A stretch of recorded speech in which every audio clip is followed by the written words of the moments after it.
రామేతి రమే రామే మనోరమే సహస్రనామ తత్తుల్యం రామనామ వరాననే.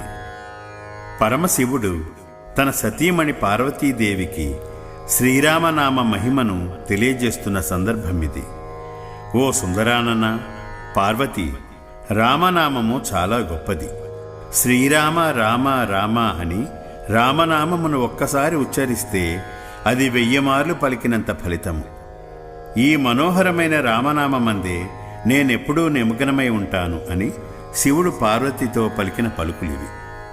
శ్రీ మధుమరం యుఎస్ శ్రీరాముని యందు తనకు గల భక్తిని ఈ ఆడియో సీడీ ద్వారా ప్రకటిస్తున్నారు. విష్ణు సహస్రనామ స్తోత్రము మొత్తము చదివితే వచ్చే ఫలితము ఈ ఒక్క శ్లోకమును చదివినా లేక వినినా లభ్యమవుతుంది అని పెద్దలు చెబుతారు. ఇంతటి శక్తివంతమైన ఈ మహామంత్రము 9 సుప్రసిద్ధ